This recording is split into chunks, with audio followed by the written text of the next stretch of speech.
ជួយគឺខ្ញុំមើលខ្ញុំចង់ទៅចូលរួមការប្រកួតដណ្ដើមបង្កត់ខ្លាទូព្រះនាងមកប្រហែលព្រះនាងបើសិនចូលរួមការប្រកួត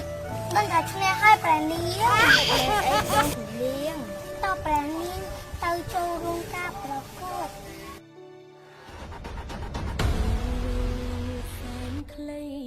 តែមានន័យព្រះនាងគឺព្រះនាងសុភាតាគេបោកក្នុងរាជវាំងមានការអ្វីណោះព្រះនាងឆាប់ចូលទៅសួរគេតាតែ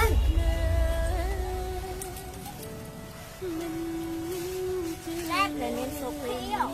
តាព្រះនាងមកក្នុងរាជវាំងធ្វើអ្វីថាព្រះនាងជើចូលក្នុងរាជវាំងតើអីនឹងព្រះនាងឯងណានាងនិយាយតែខ្លាច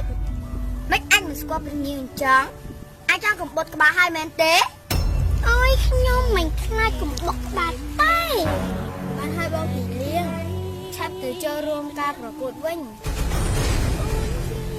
ព្រះនាងគេទៅប្រកួតហើយណោះយើងមិនទៅយកឈ្នះគេបាត់ដល់នាងពីលៀងគេឆាប់ទៅក្រាបទូព្រះនាងណែបងសូមបើកជិះមកព្រឹត្តិការណ៍របស់ខ្ញុំនិយាយពីខ្លួនវិញញាក់ហ្មងបងខាងណាមានការប្រម៉ូសិនទៀតបងពិតមែនហើយបងបើបងណាចង់បានទឹកអប់ខ្លួនក្រអូ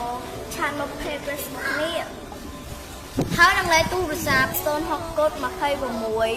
79 78និងមួយខ្សែទៀត088 50កូដ78 846ដល់បងចូលសាច់រឿងយើងវិញគេប្រឡងចាប់ឥឡូវហើយតែណាគេប្រឡងទៅតាមមកគុតផងយូរនេះយូរយើងមកដល់ហើយមកទៅនឹងឯងយូរម្ល៉េះយើងកំពុងតែជាប់រវល់តែងខ្លួនហ្នឹងណាលឿនឡើងមកគេប្រឡងចាប់ឥឡូវហើយលឿនណាមកជំរាបសួរបងប្អូនខ្ញុំបបកញ្ញាខ្ទើយខ្មៅមានលេខរៀនសម្គាល់ទី3នាងខ្ញុំមកពីខេត្តព្រះវិហារសួស្តីបងប្អូននាងខ្ញុំឈ្មោះស្រីទីននាងខ្ញុំជាបបកញ្ញាប្រចាំលេខរៀនសម្គាល់4ជួយបោះឆ្នោតខ្ញុំផងបងខ្ញុំមកចាស់ឈ្មោះសុភីបងប្អូនជួយបោះឆ្នោតគ្រប់គ្រងនេះខ្ញុំមានលេខសម្គាល់លេខ1ខ្ញុំម្ចាស់ឈ្មោះថាព្រះនាងលាក់ជួយគ្រប់គ្រងផងបងនាងខ្ញុំមានលេខសម្គាល់លេខ2នាងខ្ញុំបបកកញ្ញាឆ្នាំចាស់ថ្ងៃមកពាក់មង្គតឲ្យបបកកញ្ញាឆ្នាំថ្មី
Congratulations to Miss Grand!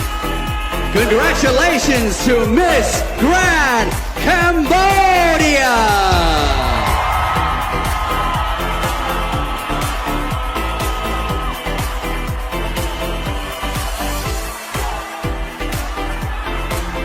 Cambodia, yes, Miss Grand Cambodia, that's you!